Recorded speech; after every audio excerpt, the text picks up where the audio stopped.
آیت الکرسی کو اس لیے قرآن کی بڑی آیات کہا ہے۔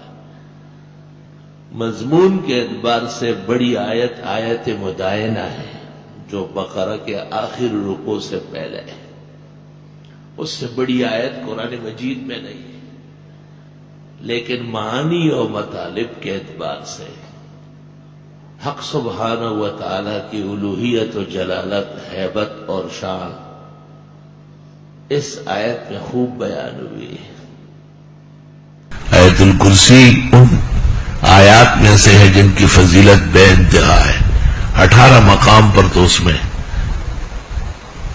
اللہ کا نام ہے ظاہراً مضمراً، 18 جگہ ہے، اور قرآن میں کوئی آیت نہیں جس میں 18 جگہ خدا کا ذکر ہو۔ اور یہ توحید کی پونجی ہے،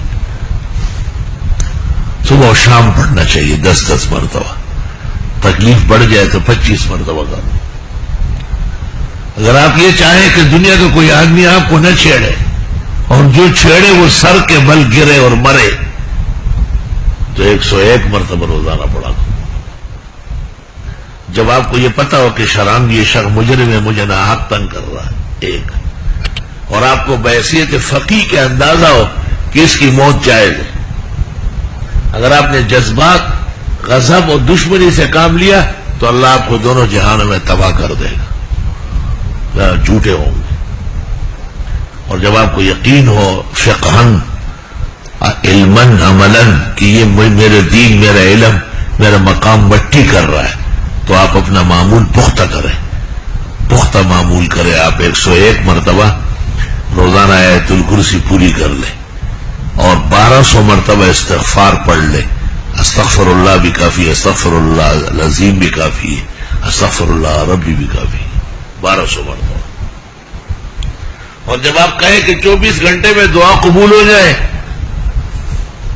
تو 12,000 مرتبہ پڑھیں۔ جن کا اعتقاد ہے ان کو اجازت ہے، اور جو بد اعتقاد ہے ان کو اجازت نہیں، وہ نہ پڑھے، ان کا نقصان ہو۔ سب ایک جیسے نہیں ہوتے۔ جو اعتقاد ہوتا ہے اس کی علامت ہے کہ وہ خوش ہو جاتا ہے، اور جو بد اعتقاد ہوتا ہے اس کو وہ متعجب ہوتا ہے۔ یہ تعجب بھی انکار کی دلیل ہے۔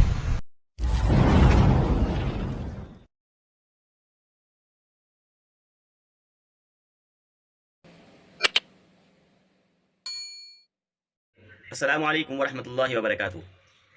محترم ناظرین اکرام، مفتی ظفر علی خان صاحب کی ویڈیو دیکھنے کے لیے اور سننے کے لیے، ان کے بیانات کو سننے کے لیے ہمارے چینل کو سبسکرائب ضرور کر لیں۔